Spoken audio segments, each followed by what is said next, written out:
لا. الكابتن خالد غندور طلع عمل حلقات ضد امير هشام وهاجمه. طب انا عايز اسالك سؤال. هو نفسه خالد غندور طلع بنفسه بذات نفسه زي ما بيقولوا، وقال ان الكابتن الخطيب اتفاوض وقعد مع امام عاشور وعرض عليه 50 مليون للسقطه. بقى بنفس المنطق ده يا كابتن، احنا ممكن امير هشام يرفع دعوه قضائيه، ممكن اي حد يرفع دعوه، ممكن النادي الاهلي اصلا يرفع دعوه قضائيه.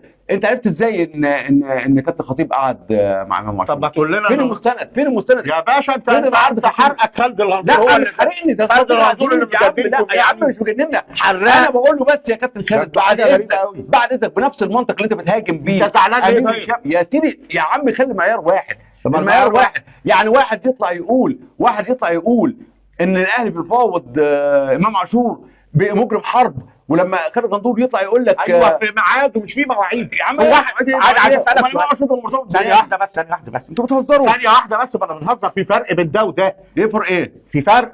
اولا احمد فتوح لا نادي عرضه للبيع ولا عرضه للاعاره، ولا دي نادي نمره واحد. ولا نمره نادي اتنين باقي في عقده سنه، طب يعني اذا ما كانش ينفع يفوض امام عاشور دي رقم واحد. 3 سنين في عقده. اكمل كلامي. طيب انا بشرح لك اهو. طب تعالى لحاله امام عاشور. حاله امام عاشور راجل ارتبط بنادي ميتلاند، قعد نص موسم لعب، النص الموسم الثاني لما اتغير المدرب ما بيلعبش، عنده اصابه، ناديه عرضه للبيع او للاعاره. مفيش ولا عرض البيع ولا حاجه، النادي ولا نادي ميدلاند قال امال انتوا عايزينه ليه؟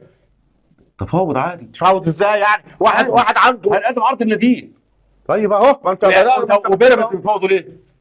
ايوه ما انا بسالك عشان ناديه عرضه للبيع. في فرق. طب ثواني، اي لعيب ممكن اروح اقدم عرض النادي، ايه المشكله يعني؟ ايوه للنادي مش للاعب.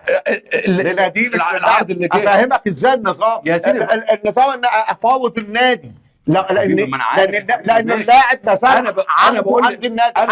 انا بقول له بس انتوا بس خدتوا على حركات كهرباء والكوبري والبريدج. لا احنا بريدج نتكلم لغات عمرو. انجليزي ده مرسي، انجليزي ده مرسي. انتوا عايزين انا بقول له بس والله رساله للصديق العزيز خالد غندور، يا ريت يا كابتن خالد غندور بنفس المبدا اللي انت جبت بيه امير هشام علشان قال خبر، احنا برضو ممكن ننتقدك ونقول انك انت برضو قلت معلومه مطلوب منك انك انت تثبت لنا ان الكابتن محمود الخطيب قعد مع امام عاشور، ولازم تاكد لنا ان الاهلي عرض 50 مليون جنيه. انا مش عارف انت جبت الكلام ده منين. فبنفس المنطق ده كده المفروض ان احنا انت بتقول ايه يعني؟ طب وبنفس المنطق اللي انت بتقوله ده، انت منين دلوقتي بتقول ان امام عاشور في الاهلي؟